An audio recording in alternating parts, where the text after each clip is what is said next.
Bonjour Internet, j'espère que ça va bien. C'est bientôt Noël et pour beaucoup d'entre nous, spectatrices et spectateurs, Noël rime autant avec sapin, cadeaux, vin chaud, bon repas qu'avec spectacles musicaux et plus particulièrement les comédies musicales. Et ces comédies musicales, vous le savez, si vous me suivez depuis un certain temps, elles ont une place centrale dans ma vie professionnelle et dans ma vie de spectatrice. J'adore ça. Et j'ai donc l'immense joie de vous emmener aujourd'hui dans les coulisses de la plus grande institution de comédie musicale parisienne, voire française, allez, n'ayons pas peur des mots, le Châtelet Théâtre Musical de Paris. J'ai été invitée à entrer dans le secret des préparatifs de leur rendez-vous mensuel du Châtelet Musical Club, un concert façon cabaret de musical français, anglo-saxon et d'opérette. On va voir ça tout de suite, c'est parti.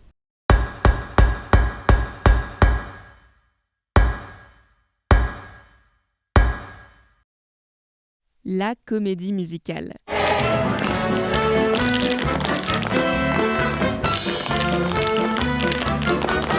Ce genre pluridisciplinaire, composite, mêlant les arts de la musique, du chant, de la danse et du jeu dramatique venu tout droit des États-Unis, a une place centrale dans la programmation du Châtelet, et ce depuis presque un siècle, faisant de ce lieu le temple du musical anglo-saxon pour le public parisien.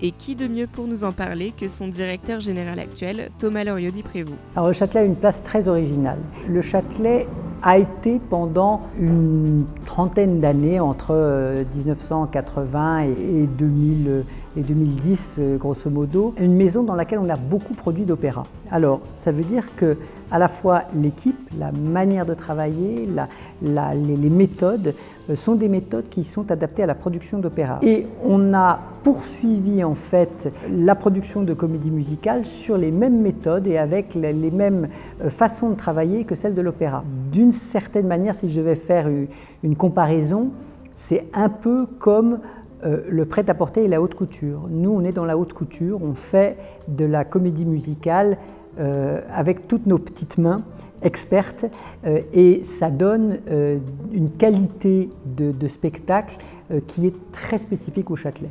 Si le Châtelet produit un travail de haute couture pour des spectacles grandioses dans sa grande salle, il propose aussi une forme beaucoup plus intimiste, une fois par mois, dans l'écrin de son grand foyer, le Châtelet Musical Club. Un concert d'1 heure présenté par la maîtresse de cérémonie Jasmine Roy, interprété par plusieurs artistes français professionnels ou en apprentissage, dont l'idée originale et la mise en scène sont signés Jean-Philippe Delaveau. Moi, je m'appelle Jean-Philippe Delaveau, je suis conseiller artistique au Théâtre du Châtelet et ce que je fais dans le projet, c'est que j'en ai eu l'idée et je l'ai proposé à la direction et la direction a accepté, maintenant il faut le faire. Jean-Philippe, c'est un peu une boîte à idées au Châtelet et ça fait un certain temps qu'il a cette idée de créer une rencontre autour de la comédie musicale qui soit, on va dire, une espèce de sas d'entrée dans l'idée de pouvoir faire venir à la comédie musicale des publics qui ne la connaissent pas forcément bien aujourd'hui et également de pouvoir proposer à des publics qui la connaissent bien une vision un peu différente, un peu plus en profondeur et un peu plus aussi en proximité avec les artistes. J'ai remarqué qu'à Paris, il y a plein de petits mondes dans le théâtre musical. Et il y a le Théâtre du Châtelet qui représente une grande partie de la comédie musicale, du théâtre musical, puisque c'est le Théâtre musical de Paris, le Théâtre du Châtelet. Et puis il y a toutes ces petites fourmis, tous ces spectacles de genres différents qui existent. Et je me disais, mais tous ces artistes, et même, je parle même de Disney, tous ces artistes ne se sont jamais croisés, se croisent très rarement. Et je me dis, il faut absolument que ces gens-là se rencontrent, il faut absolument qu'on crée une sorte de bouillon de culture qui permette aussi avec le public de grandir, de développer encore, d'ouvrir encore plus les portes de notre théâtre au monde extérieur et d'échanger. Parce que les deux sont en parallèle. Si on ouvre à tous les artistes, on ouvrira encore à tous les publics, encore plus. Et donc vous qui avez donc un pied en Amérique du Nord et un pied en Europe, qu'est-ce que vous pensez de la place du genre de la comédie musicale en France et peut-être à Paris même? Alors vous savez, quand je suis arrivée il y a 25 ans, les artistes n'étaient pas du tout prêts à faire de la comédie musicale. Et c'est pour ça, je crois, que la majorité des comédiens sur Starmania étaient québécois. Or, depuis 25 ans, les choses ont changé. Les jeunes artistes ont une éducation pour être pluridisciplinaire et il y a des talents formidables qu'on ne trouvait pas il y a 25 ans. Et le genre se développe notamment parce qu'on a ces talents-là en France et que ça crée l'envie justement de créer, de composer des comédies musicales qui ont l'esprit Broadway mais avec une nature très française. L'idée est donc de créer une rencontre double, à la fois d'ouvrir les portes du Châtelet à des artistes et des projets de musicals divers, différents de ce qui peut être produit sur leur grande scène, et ainsi démontrer la pluralité des propositions dans le paysage scénique musical français, tout en tendant la main à un public possiblement peu familier des codes de ces grands répertoires, en compagnie du public habituel du Châtelet. Et tout ça dans une ambiance détendue, simple et chaleureuse grâce à Jasmine Roy.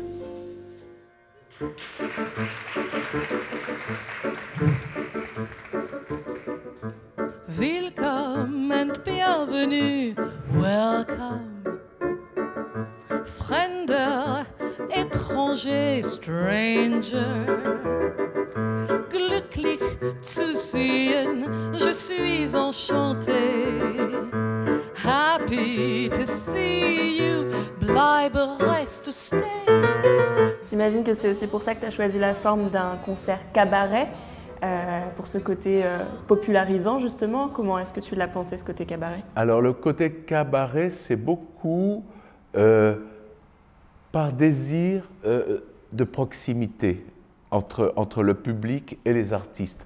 Quand on est sur la grande scène, on est éloigné, on est séparé par la fosse d'orchestre et la relation n'est pas directe, elle est communiquée de la part du public par les rires, par les silences, par les applaudissements, mais on n'a pas vraiment le contact face à face. Ici, dans le cabaret, aussi dans cette idée assez décontractée, déboutonnée, un petit peu inspirée du TV show de Judy Garland, où Jasmine, qui crée le lien, qui est quand même, elle, fait partie de Nous les mondes, elle a chanté au Théâtre du Châtelet, mais elle chante aussi dans les autres comédies musicales. Elle fait le lien à la fois avec les artistes et avec le public. Et c'est ce contact qui est précieux parce que ça donne envie. Ça, comme vous l'avez vu avec les enfants, avec les gens, de les voir chanter de près, l'émotion est encore plus grande et encore plus intense. Voilà. Music. I got my man. Who could ask for anything more? I got daisies in green pastures. I got my man. Who could ask for anything more? Oh, the man trouble, I don't mind him. You won't find him round my door. Maintenant au sujet du contenu, comment est-ce que tu as construit ce programme? Comment est-ce que tu as choisi les morceaux, des œuvres? Comment est-ce que tu as choisi les artistes, interprètes? Pour le programme, il s'agit de couvrir tout le panorama de la comédie musicale et même du théâtre musical, puisqu'on commence par l'opérette. On peut, même après son grand air, pisser dans une langue étrangère.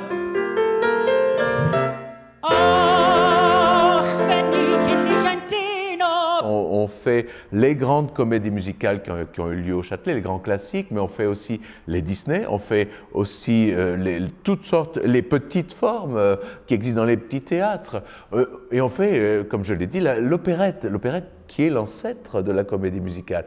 Et alors, si vous venez en décembre, on va comparer la chanson de Blanche-Neige, Un jour mon prince viendra, à un extrait d'une opérette, trois valses, de musique de Oscar Strauss, et on voit que Blanche-Neige vient en droite ligne de l'opérette, et ainsi de suite. Et c'est cette transmission, cette mémoire qu'il est très important de faire passer, parce que à travers cette mémoire, il y a un lien encore d'esprit qui passe, et qui est essentiel pour ressentir pleinement la qualité d'une œuvre et la qualité d'un artiste.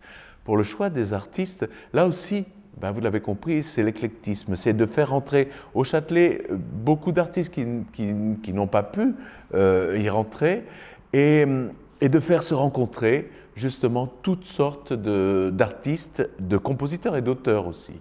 Voilà. Cet homme est là qui me regarde, je m'y accroche par mes gardes. Lequel ? Je n'ai pas su baisser les yeux, il semble en être très heureux. Oui, je crois qu'il sourit sous son masque, oui, je crois. Il prend cela pour un aveu, mes yeux sont noirs, les siens sont bleus. Oh, oh.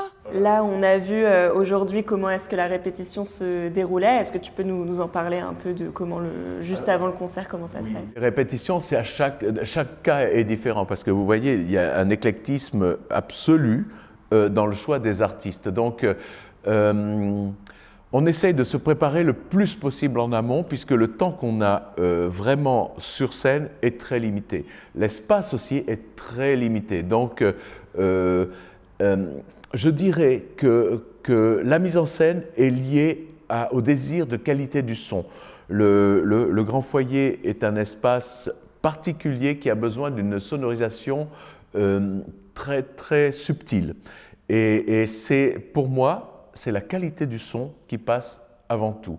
Et le reste suit en général. Mais si on a un mauvais son, on a une sensation désagréable et tout le reste suit également. Ça a beau être formidable du point de vue de la mise en scène, si la qualité de la musique, si la qualité vibratoire de l'espace n'est pas le plus finement possible étudiée, ben le reste s'en ressent et c'est pas bon.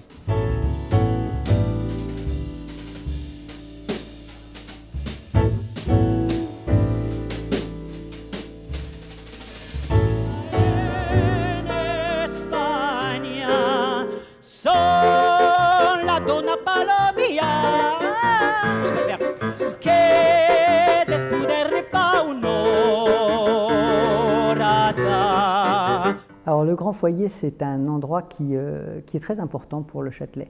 D'abord, il est très beau. C'est un endroit tout à fait inspirant, mais c'est également, d'un point de vue purement, on va dire, géographique, comme je disais tout à l'heure, c'est un trait d'union entre l'extérieur et la salle. Et dans une volonté d'accueillir un public qui n'est pas forcément déjà rentré dans la grande salle et pour qui ça ne fait pas forcément partie des réflexes, des habitudes d'aller voir un spectacle dans une salle comme celle du Châtelet. Le Grand Foyer, c'est vraiment une première étape.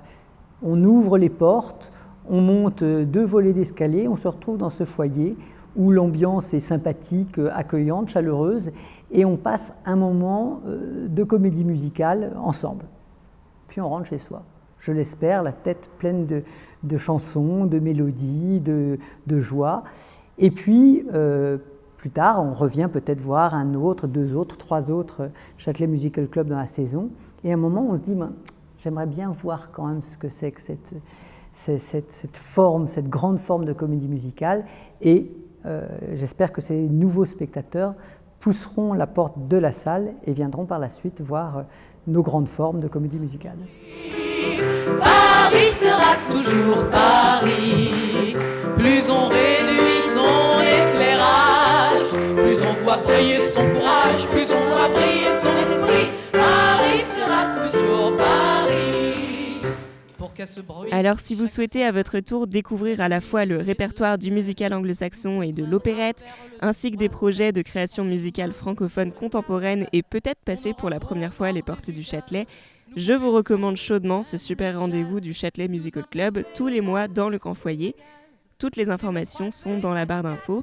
Je remercie beaucoup le Châtelet Théâtre Musical de Paris et son équipe pour ce super partenariat. Et c'est donc en musique que je vous laisse. À très bientôt pour une prochaine vidéo. Ciao. Paris sera toujours Paris, la plus belle ville du monde. Et quand les restrictions abondent, gentiment il en prend son parti. Paris sera toujours Paris. On a beau réduire son essence, on réduira pas sa confiance, sa bonne humeur et son esprit. Paris sera toujours